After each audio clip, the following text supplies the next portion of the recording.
Tanguay Électronique, en première ligne.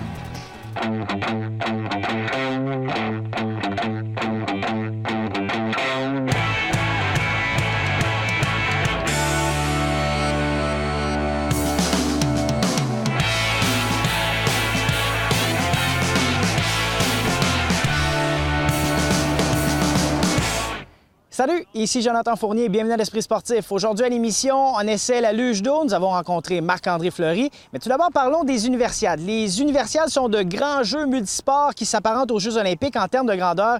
Ils sont la deuxième plus grande organisation multisport au monde. 10 représentants des différentes équipes sportives du Rouge et Or de l'Université Laval y représenteront le Canada, dont 6 joueuses du Rouge et Or soccer féminin. Nous les avons rencontrées sur le terrain avant leur départ pour Taïwan.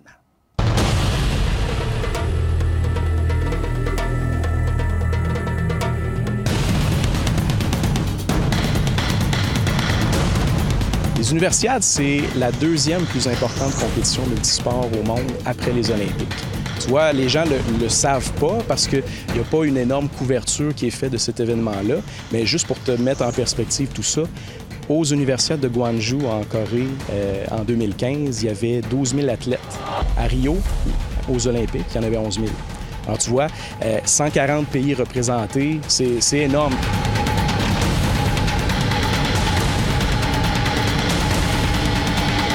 Encore une fois, notre équipe de soccer qui nous a fait beaucoup honneur ces dernières années est encore bien représentée avec 6 athlètes de l'équipe de soccer féminin sur l'équipe canadienne. Et les chances sont bonnes qu'on les voit beaucoup sur l'alignement partant, sur les 11 partants. J'étais vraiment heureuse d'avoir une seconde chance d'aller représenter le Canada. La dernière fois, c'était une très belle expérience. On est fini 4e. Donc, j'avais vraiment hâte d'aller revivre ces émotions-là. Un nouveau relevé, là, plus que ce que j'ai déjà connu. Là, fait que... Donc, c'est ton plus grand défi, si on veut, en carrière de soccer? Oui, exactement, c'est certain. Là. Je me suis jamais entraînée autant que je le fais en ce moment. Fait que je m'attends à une très grosse compétition. Honnêtement, je suis un peu une underdog là, dans tout ce processus-là. Les 2 premiers camps, j'ai pas été appelée ou rien. Fait que j'ai un peu fait mes démarches, mes coachs m'ont aidé, j'ai communiqué avec l'entraîneur, j'ai envoyé mon CV, j'ai dit juste donne-moi une chance s'il te plaît. Je me suis entraînée vraiment fort, puis finalement ça a porté fruit. J'ai été appelée au dernier camp, puis quand il m'a appelée, j'étais sans mots. On a aussi des athlètes en badminton, Anne-Julie Beaulieu et Philippe Giguère, qui ont très bien performé cette année.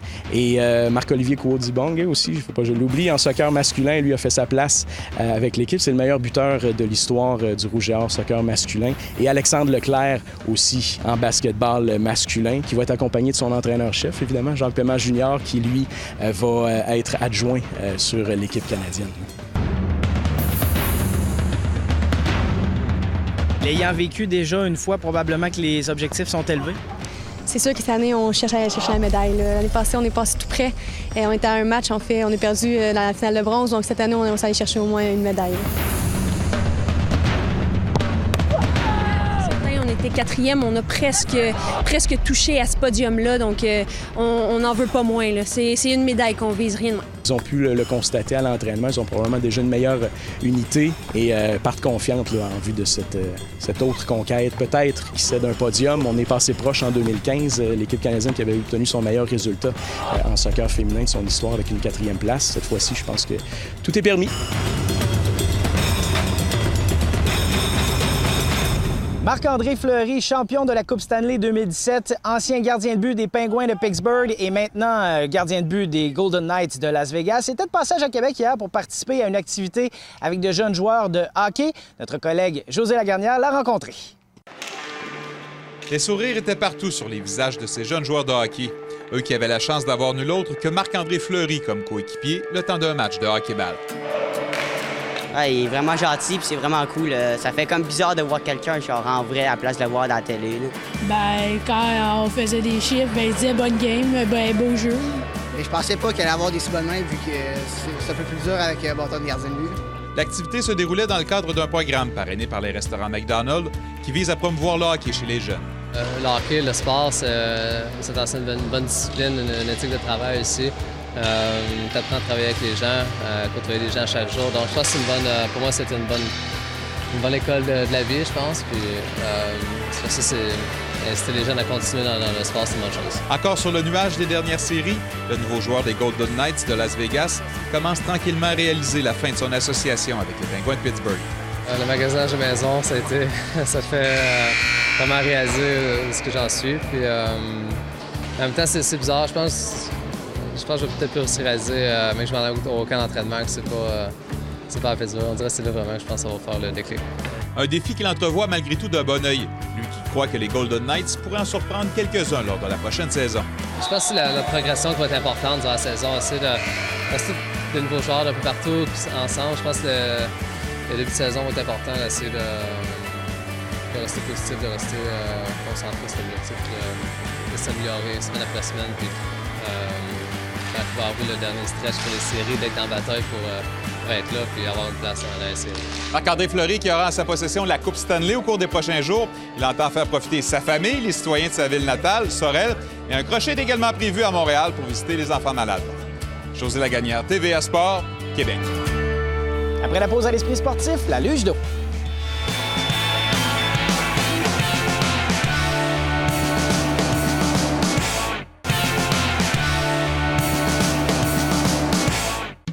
L'Esprit sportif souligne les 25 ans de la Coupe Banque Nationale présentée par IGA. La Coupe Banque Nationale, c'est aussi un tremplin pour les joueuses d'ici. Les Montréalaises Françoise Abanda, Charlotte Robillard-Millette ou la Torontoise Bianca Andreescu pourraient devenir les prochaines étoiles montantes de la WTA. Du 9 au 17 septembre, venez voir nos espoirs canadiennes en action au PEPS de l'Université Laval. Là où tout commence. Une invitation de l'Esprit sportif. Dévaler les rapides de la rivière Jacques-Cartier armé de palmes et d'un simple boogie board. Ça se peut, on appelle cette activité la luge d'eau, encore plus intense que le rafting. Notre collègue Valérie Chouinard est allée l'essayer en compagnie de l'équipe d'Expédition Nouvelle Vague.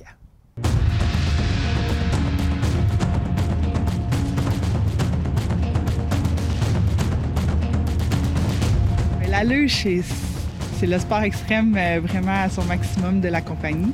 Une fois qu'on a fait le rafting, qu'on a vraiment trippé, qu'on a réalisé à quel point c'était vraiment le fun, bien là, on veut se donner un nouveau défi, on fait de la luge.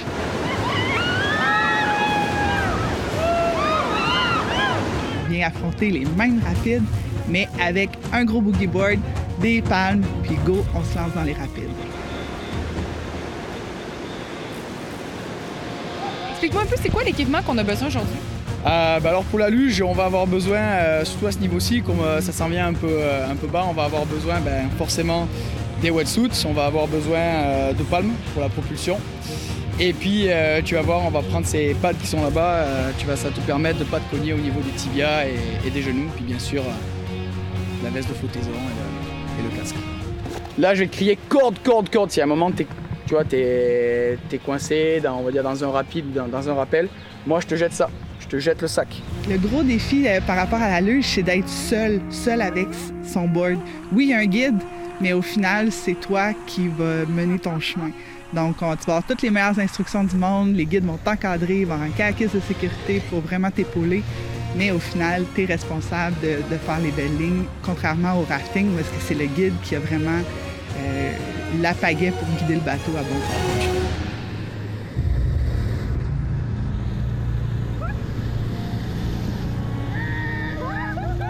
Tu te mets sur ta planche un peu comme du bodyboard quand tu es dans l'océan, puis tu te laisses porter par le courant, et puis tu dois juste suivre l'instructeur, il te dit où aller, puis voilà, c'est à peu près ça, quoi. Ils vont boire les 2 litres d'eau qui sont recommandés par le docteur par jour.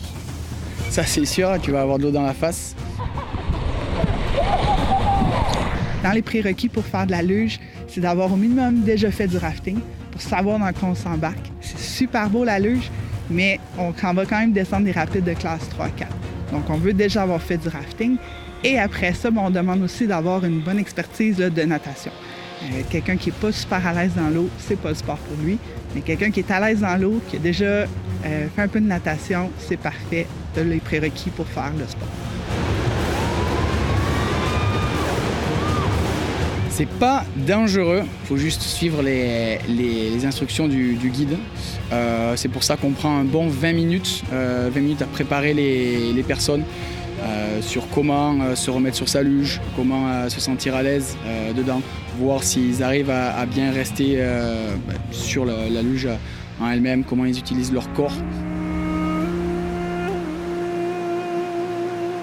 Une expédition, ça dure combien de temps environ? Ça va durer 3 heures. 3 heures, donc entre-temps, on va avoir le temps de se poser, de prendre une petite collation, un jus de fruits. Entre chaque rapide, on peut, ce qu'on appelle scouter, c'est regarder un petit peu ce qui s'en vient pour t'expliquer les lignes, etc. Donc on prend le temps de descendre. Yes, viens avec moi, viens avec moi! On a un départ le matin à 8h30, un départ l'après-midi à 13h30. Juillet, août, c'est les 2 mois pour venir faire de la luge. L'eau est chaude, l'eau est un petit peu plus basse aussi en termes de débit, donc c'est vraiment parfait. Pour les gens qui veulent vivre l'expérience de la luge de rivière, qu'est-ce qu'ils vont vivre concrètement? Ils vont vivre de l'adrénaline à fond. Va falloir être endurant, va falloir se servir vraiment de tout son corps, de ses bras comme de ses jambes. On va commencer doucement avec des rapides de classe, je dirais 2-3 en ce moment, pour après s'en aller au fur et à mesure vers des défis un peu plus gros. On va faire des slides, on va passer à côté des chutes, on va faire des gros punches sur des vagues de 1 mètre, 2 mètres. Ça va être vraiment différent en rafting parce qu'en rafting, tu es en hauteur en tant que client et là, tu es vraiment dans l'eau. Donc, pour vous, je pense que pour les clients, ça fait un peu comme des monstres, les vagues qu'on va affronter. Donc c'est un beau défi.